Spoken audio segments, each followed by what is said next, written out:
Hi everyone, my name is Adam Calabrese. I'm the pharmacist posted here in Geilenkirchen, and I'm here to do a presentation about what the pharmacy is and what services we can provide. I'll do an overview of the pharmacy. I'll talk about how services might be different for CAF members and for civilians. I'll talk about civilian pharmacy services available in Europe. I'll talk about some things people should do at postings in and postings out, some common problems that I see, and I'll have some important things that I want people to know about pharmacies in the outcan environment.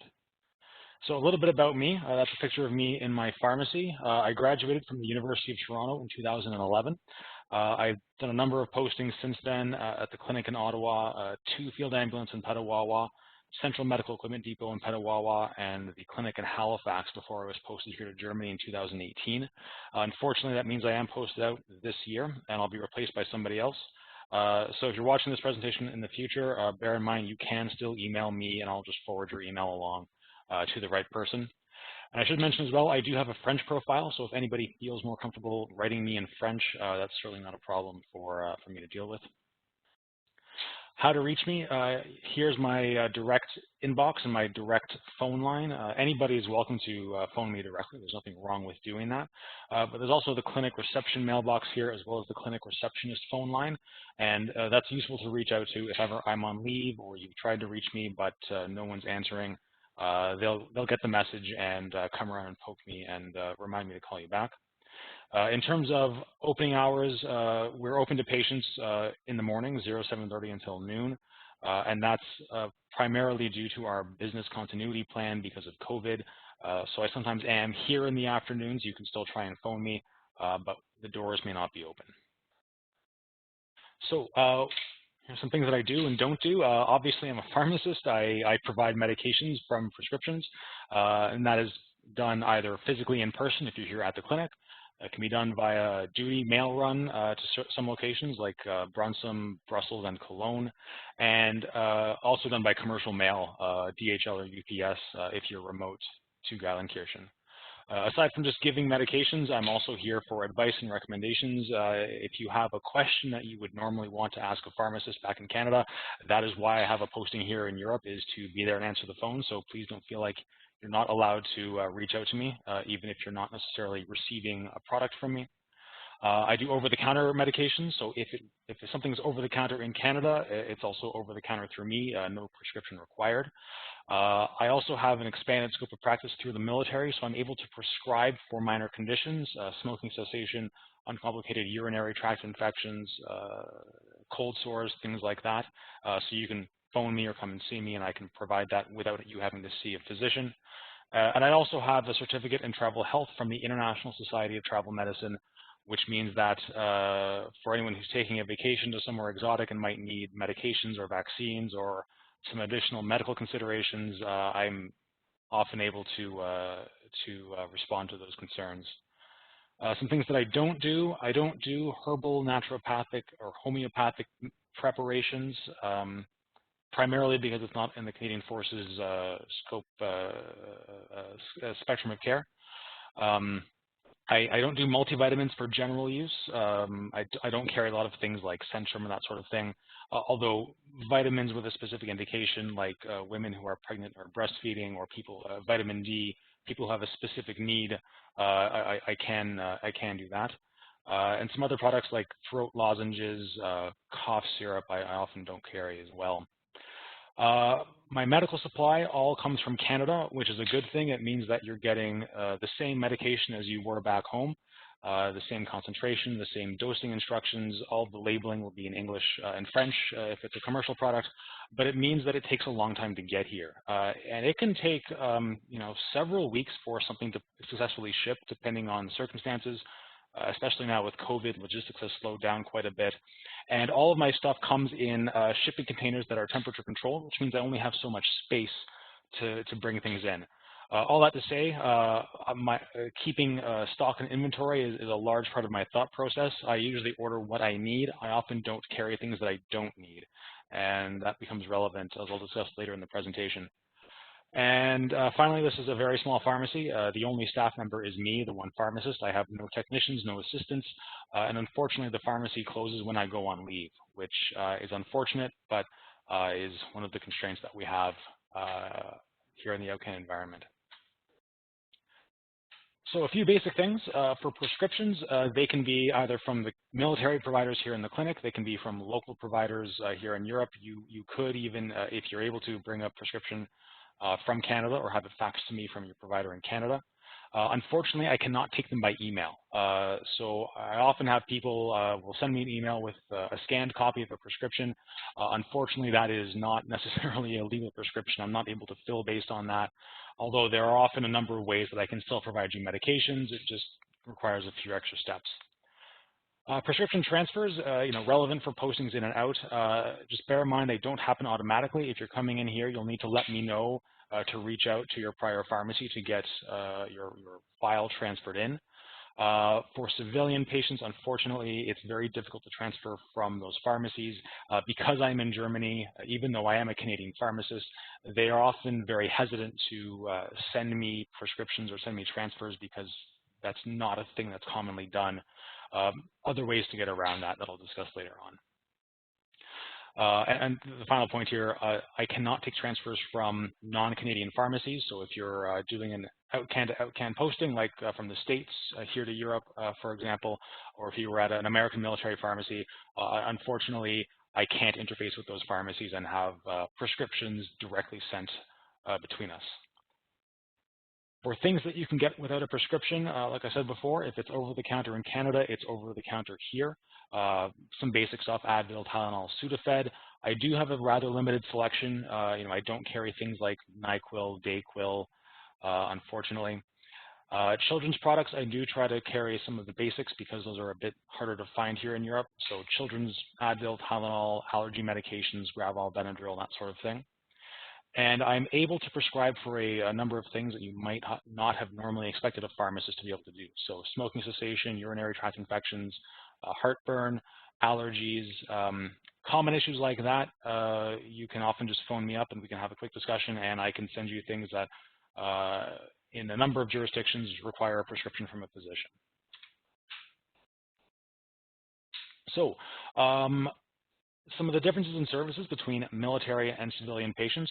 And when I say military patients, I mean anyone who's a CAF member, whether you are posted here working full-time or if you're leave without pay, you're a CAF patient, there's no difference. And civilian patients could be a civilian dependent, spouse or child, could be a civilian employee like at NATEX, CFMWS, PSP, that sort of thing. The primary difference between these two groups really comes down to insurance. If you're a military patient, the military effectively is your insurance provider, and we have, we're the ones who effectively pay for the cost of your medical care, be it a physician's visit or a medication. And we have a very extensive list, a drug benefit list, which dictates what we can and can't get. It's a great list, but it's rather black and white, and it tends to be either it's on the list and it's covered, or it's off and it's not. Whereas for civilians, your insurance providers are private. Typically, it's Allianz for military dependents, but different for everyone depending on their employer, their particular circumstances of being here. All that to say, civilian patients, the big difference is you're paying upfront for your medications when you come and visit me. Typically, that's done by cash in euros at the day's exchange rate. It could be done if you are a military dependent by pay deduction from your spouse's pay. But beyond that, there really aren't too many differences. And the big point I want to drive home here for civilian patients who might be listening is that you are our patients as much as military members. I know it's a common thing in the outcan environment and the culture that we have that civilians who are posted in, particularly dependents, very frequently asked, who's your spouse? Who are you here with? Kind of in a tone of voice that might suggest, who do you belong to? And certainly when you visit the clinic, we're going to ask that question because we need to understand who to bill for the cost of your visit. But I want everyone to know that that is not a thing that is going to impact your medical care. We have the responsibility to you as an autonomous individual for your care. And if there ever are circumstances where there might be a conflict between being a civilian dependent and receiving care, if there are issues where there might be privacy, safety, confidentiality issues, those are things that we can deal with. And certainly if I were made aware of a situation where, for example, someone's contraceptives were being tampered with, or your access to medical care medicines were being tampered with, there are certainly steps that I could take to help mitigate that. I mentioned before, mail delivery, a common thing that I do here, relatively unique. There are not many pharmacies in Canada that will do this, and I don't think any military pharmacies that will. So folks who are remote to Geilenkirchen and need to get medications, I can pop them in the mail, usually via DHL. And it can be done where we need to. It's not always the right option. It's very convenient, and people like getting medications in the mail. It saves you from having to go visit the local doctor and visit the local pharmacy. But there are a number of reasons why it may not be the choice for you. The big one would be if you are on a medication every single day, and if you miss a dose, that could have negative consequences. If I send it in the mail and the mail delivery is particularly slow, or it gets returned to me non-deliverable, and that could have a negative consequence for you, that's a sign that maybe you really do need to get something locally, and then you would submit for reimbursement either to me if you're military or to your insurance if you're a civilian. A number of other limitations besides that stop us from doing this. So geographic would be the big one. If you are outside the EU, we have a hard time mailing because of customs reasons, particularly Turkey and Norway. On this list here are people for whom it's just not possible to send prescription drugs because of the customs restrictions. For remote civilians who are not CAF dependents, this comes down to payment. It's often a challenge for folks who are far from here to be able to pay for your drugs. Depending on your location, there are ways to get around this, sometimes not. So that can be a restriction.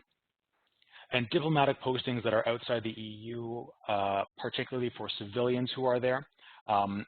Military personnel at diplomatic postings, we have the option of sending you medication via diplomatic mail from the military pharmacy in Ottawa. Unfortunately, we cannot do that for civilians at this time.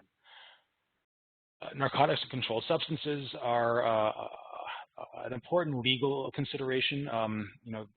Things that are controlled in Canada are still controlled here in Europe, and we have a responsibility to take good care and good custody of these substances. And it's not necessarily tenable that I should be here and putting this stuff in the mail, and when deliveries go missing, that there are certain follow-on actions that might have to take place. So unfortunately, that's a thing that can often lead to a no on sending by mail. Reliability of mail is increasingly a thorn in my side, especially with COVID. Mail and logistics are slowing down across Europe. A number of locations, there are a surprising number of factors that stop mail from being successfully delivered, whether it's you're on a base that the couriers can't get onto, or some other issue. It's often the case that I put stuff in the mail and it comes back to me eventually, or it just doesn't get to the right person. And so that can be another reason why you wouldn't want to get mail from me. So civilian pharmacies in Europe, inevitably, if you're getting medications on a routine basis while you're out there's a pretty good chance at some point you're going to have to go to a civilian pharmacy here for one reason or another. And they can be quite different from what we're used to. Quite often, medications are simply not available, or they're not prescribed in the same way, by which I mean, a Canadian doctor would use this medication at this dosage for this problem, and you get posted in, you go see your local doctor in whichever country you're hosted in, and the local doctors say, whoa, what are these Canadians doing? We would never use that drug in that way. Quite often, medications that are over-the-counter in Canada are not over-the-counter here in Europe. They are prescription only.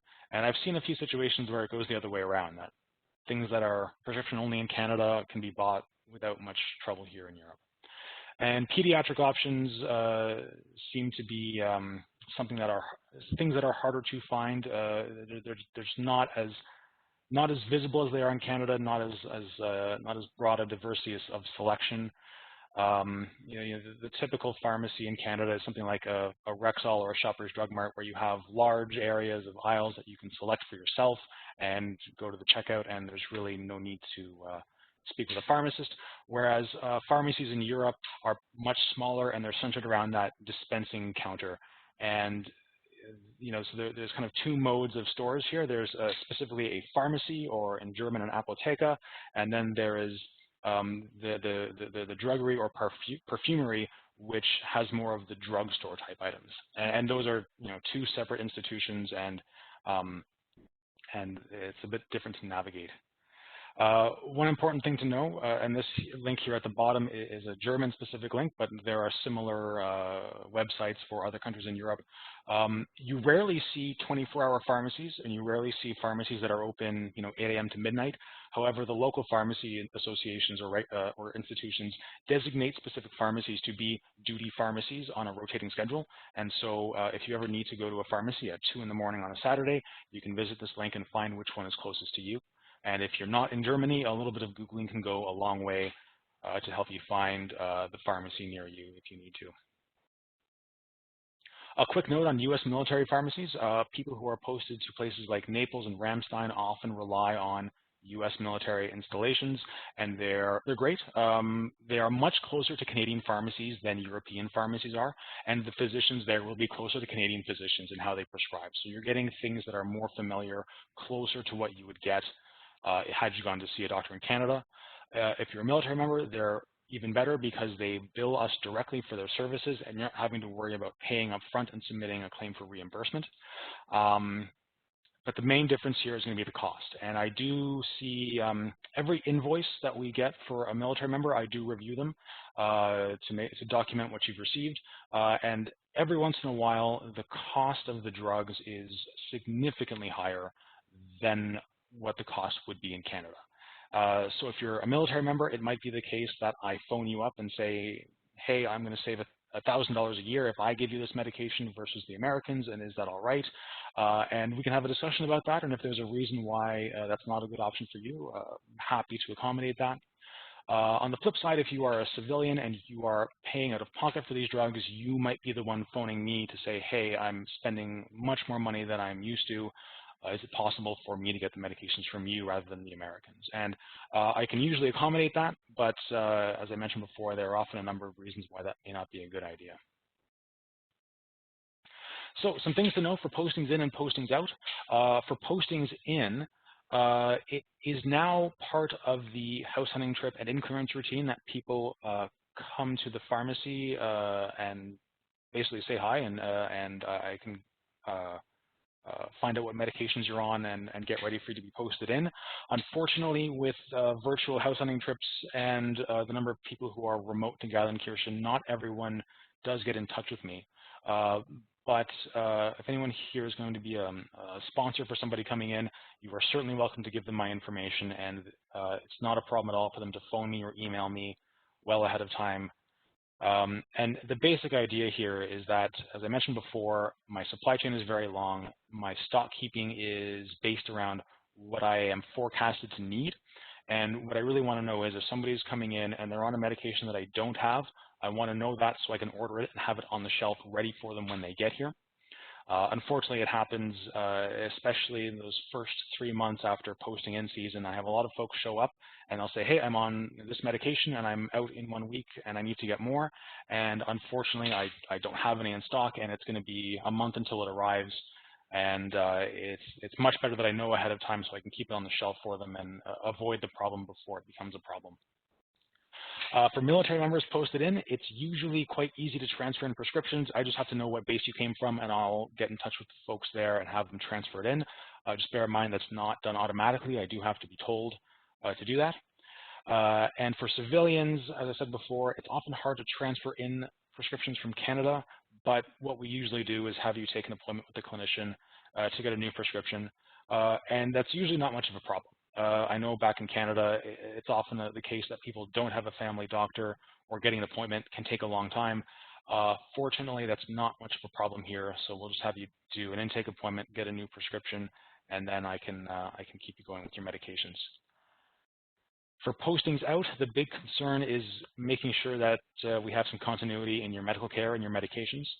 I usually recommend, as with the postings in, bring at a minimum 3 months, but if not 6 months of medications when you're posted.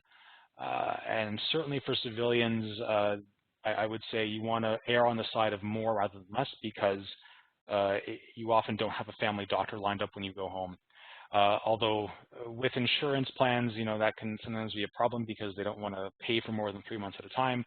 A number of ways that we can get around that, whether that's giving you a prescription to hand carry on your way back home, or faxing a prescription to a pharmacy near where you live to help help keep you going. The whole idea is we want to make sure that you can move, do your move-in procedure, have the time to find a family doctor, take an appointment, and keep going with your medications without being unduly stressed about running out of medications in the process. And there's a number of factors here that can complicate that posting out procedure and making sure that you're not having any interruptions in care, whether that's required lab work, specialist follow-up, getting onto a new doctor, if you're a CAF member who's retiring. All of these things can make it a bit more difficult, but there's a number of solutions that can be found. And so really it's a matter of understanding your situation and figuring out the best way forward for you. Some common problems that I come across here, cold chain medications, so things that have to be kept in the fridge. Common examples would be biologic drugs, Remicade, for example, things that are used for rheumatoid arthritis or something like that. Insulin, certain forms of birth control. If you're local to Geilenkirchen, I can usually bring those in fairly reliably. If you are remote to Geilenkirchen, it's really a thing that would suggest that you should be getting medications from a local pharmacy and not from me. Sending things cold chain is a very heavy logistical procedure and very expensive as well, and it's usually for the best, if ever possible, that you get those things locally rather than from me. Narcotics and controlled substances, as I mentioned before, there are issues around mailing and customs. Ritalin, Concerta, which are medications used for attention deficit disorder, are particularly an issue, not just because of the legal issues with mailing, but also because European physicians tend to have different philosophies, different perspectives, different treatment preferences for those kinds of conditions than we're used to in Canada. So it's often the case that we have children dependents coming in who are on these kinds of medications, and they can have a hard time finding a doctor who's willing to keep prescribing the same drugs as they were previously. So that's often a thing that I'm dealing with. And as with everything else, the sooner I know about it, the sooner I can have a discussion with you and we can figure out what the best solution is for you. This next point here, reimbursement of herbal products, naturopathic products, probiotics, plant extracts, particularly relevant for military patients. I do find physicians in Europe tend to prescribe these things much more commonly than in Canada. And the issue is if you're remote to me and you're going to see a local doctor, or you go to the emergency room on a Friday night because you're sick, you need to get that prescription quickly. You may not necessarily know what the medication is based on your prescription because you don't speak the local language. And a week or two later, I get your claim, and it's for something that is not on the benefit list. And these herbal products, probiotics, plant extracts are things that would not normally be covered in Canada. So what I typically do here is I'll say, if you can, give me a phone call before you buy a medication, just so I can quickly make sure that it's something that is appropriate to reimburse. But if ever you are urgently in need of a medication, if you don't have the time to wait to call me, if you're sick, if you're injured, if you're going to the ER on a Friday night and you can't wait until Monday morning, go ahead, get the medications that are prescribed to you. And if I see the bill and it's for something that's not normally reimbursable, I'll send you an email and say, hey, you got these 5 medications, 4 of them are perfectly fine. The 5th one is a thing that would not be normally covered in Canada. And I'll say, if you wish to keep using it, you certainly can, but any future use would be at your own expense. Stock and inventory issues I mentioned already. My supply chain is very long, and it's not what I'm used to in Canada. And normally, pharmacies back home, I can order in stuff and it arrives next day. Here, I don't have that luxury, so I'm always trying to keep on top of what I have in stock. And so issues like a person newly posted in, changes in medications, a little bit of forewarning from patients, a little bit of emailing me ahead of time to say, hey, I'm coming in and I'm going to need these medications. That goes a long way to helping me make sure that I can have it ready for you when you're here. For issues around medications that are available in Canada but not available in Europe or vice versa, that doesn't happen as often as you might think, but there's always a few wrinkles here and there. So if you are in a situation where you've been posted in and you've gone to see your local doctor and they've said, hey, that medication either isn't available in this country or we do not use that medication for that reason in this country and I will not prescribe that for you anymore, by all means get in touch with me. We'll see what we can do, and it might be that I have to mail it to you, or it might be that we try and find an alternative. And on the flip side, we do see people on medications that are common here in Europe, but which we don't have in Canada. And certainly if you're a military member and you're submitting your receipts for reimbursement, I will review all of those. And if I think I see an issue, I might get in touch with you to let you know, hey, you've been started on this medication. Just bear in mind that a year from now, when you're posted, you're going to have to change when you go back to Canada, because we can't keep you on the same thing. And it's always a matter of making things right for the individual. And it could be that we say, sure, we'll leave you on that until you're posting, and we'll deal with the change when we get there. Or depending on personal preferences or individual factors, we might say, hey, you should really change this now, so that in a year from now, you're not having to deal with this problem. I've already mentioned some of these issues here about remote personnel, embassies, the issues with being outside the EU. And here at the bottom is something I deal with usually around Christmas, people traveling with or without medications. So what I mean here, traveling with medications, so certainly when you're posted in, there are some restrictions and regulations on how much medications you can bring in. As a general rule, if it's not a controlled substance, not a narcotic, not really much of a concern. The textbook answer is usually you can bring a 3-month supply with you, but if it's a medication for blood pressure, it's really not going to cause a problem at customs. Narcotics and controlled substances, the restrictions are a little bit tighter. The textbook answer is usually a 30-day supply. Now, in saying that, and I'm certainly not advocating trafficking narcotics here, but there are certainly a number of people who do bring in larger supplies of these medications with them when they're posted, either for themselves or for their children. They're usually not searched at customs, so I haven't yet seen a case where someone's gotten into trouble for it. Just bear in mind it's worth doing a bit of research and doing some due diligence, and if necessary, bringing some paperwork from a physician or for your doctor's office to confirm that, yes, these are your medications, just to make sure that you're not going to run into any issues when you're traveling.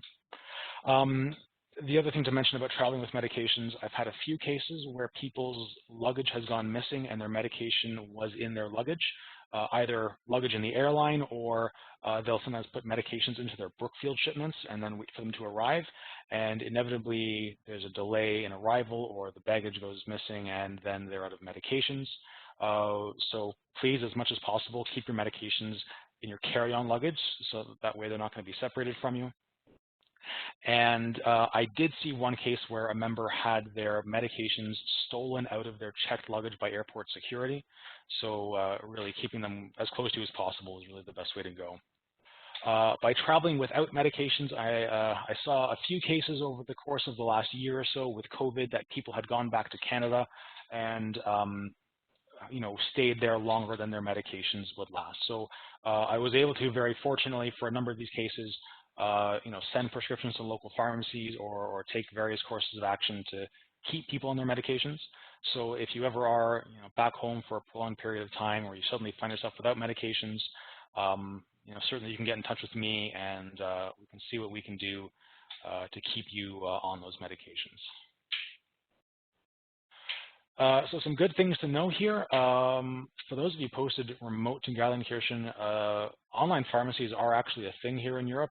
There's just one website here, apotheke.de. Is a German online pharmacy. You can purchase prescription drugs with a prescription or over-the-counter medications online, and they get mailed to you. There's a number that are based in other countries around Europe. So for those of you who maybe have a local pharmacy where they don't speak English, or don't want to go to a local pharmacy, that's an option for you to use. And Canadian retailers are also often an option. Certainly if you want to buy those products, which I don't have, so a lot of the herbal stuff, naturopathic stuff, you can buy from Canada, have it shipped to the Belleville address. And there's a lot of cases where I actually recommend that as the best course of action, if only because it arrives faster than it might come through me. And a couple of links here at the bottom, some useful websites that I have. So gelbelist.de is a German drug reference that I use quite often. You have to sign up for an account for it to get the full functionality, but it's free, and you don't have to be a healthcare provider. You just have to provide an email address and you can sign in. But that's what I use to look at German drug names. So if ever I have a German prescription or a European prescription and I'm not quite sure what the drug is, that's a very reliable reference that will get me the right answer. Google often works as well, but this is a proper medical reference. And the bottom link there is the drug benefit list for Canadian Forces members. If you ever are curious about whether a medication is on the benefit list or not, that's accessible off the DWAN, and just punch in the drug name and search, and it'll give you the answer. Although in saying that, if you do have any further questions, you're also welcome to get in touch with me, and we can go from there. So that's the end of the presentation.